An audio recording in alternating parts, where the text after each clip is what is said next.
Here she goes, SQ40's 3D printer printing a 4-bedroom, 2-bathroom property in Islandia, New York. Look at that. Look at that beautiful bead pattern. The machine is flying.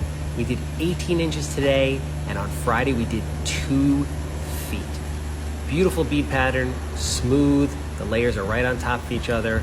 Minimal to non-existent cracking. So 3D printed homes, like the one you're seeing in this TikTok by Handsome Home Buyer, are pretty interesting. Not only because they represent a pretty revolutionary step in technological progress on one front, but also because they raise a lot of critical questions about the US economy and how things work here, especially when it comes to the question of, why aren't there more 3D printed homes? Generally speaking, 3D printed homes are conceptually a lot cheaper to build than traditional housing. Not only is there a bit less variety in the materials that are being used, and there's some pretty easy uniformity when it comes to the shipping of just the concrete that's being used, there's also the reality that it takes far less people to actually build. It just fundamentally takes a heck of a lot less people to build these homes. It's much more efficient than sort of old school home building. And while you could say a lot of the prefab houses that are being sold right now are efficient, these things are far more durable. But so why aren't they catching on? Why aren't they all over the place? Well, this is where the reality becomes two main issues.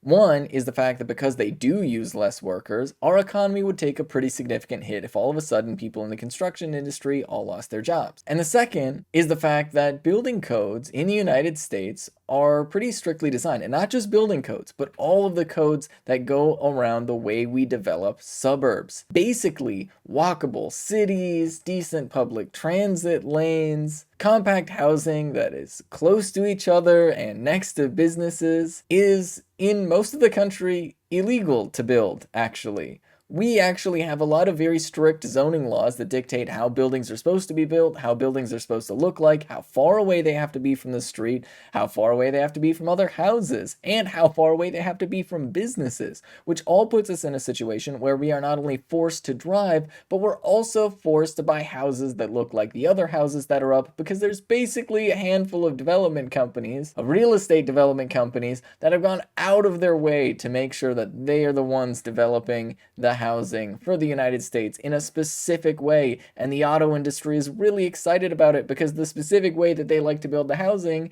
means that we all have to buy a lot of cars, and the oil industry really loves that because we all have to buy a lot of cars to transport ourselves from one place to another. It turns out we also have to use a lot of gas. So the answer to the question of why are these 3D printed homes not more uniform is the fact that, in some sense, it would collapse our economy because a lot of people would lose jobs, and in another sense because they would collapse our economy when it comes to the auto industry, the way we design our cities, and basically everything else. But this should make us question what our economy is right now. Basically, we have set up everything in our economy to protect the existing businesses, the existing models of how everything operates. Instead of actually doing things that would be beneficial to people, we do the things that are most profitable. And while you might think those two things are similar, 90% of the time they are actually in direct conflict with each other. Because think about it for 1 second.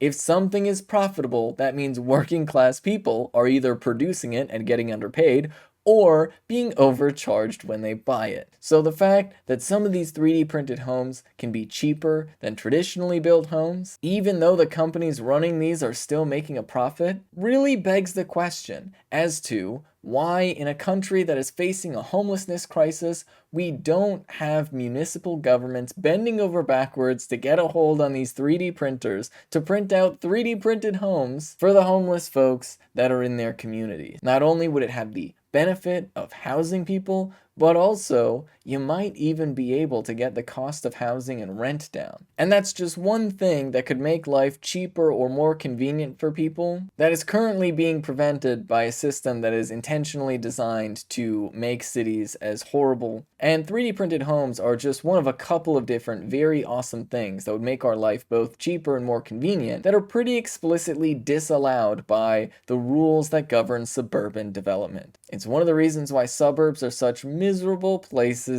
to live. At the end of the day, nice, environmentally friendly, walkable areas are simply not allowed to be built in the United States. And it's all because our economy was entirely designed to be the most profitable thing possible. all at the expense of your convenience. It's almost like letting the government work for giant corporations instead of, the popular majority was actually a bad thing. This is Ben Carollo with Rebel Headquarters. You can catch my show Galaxy Brain every Friday at 4 p.m. Eastern Time on the Young Turks Twitch channel, and you can follow me at Benjamin Carollo on Twitter.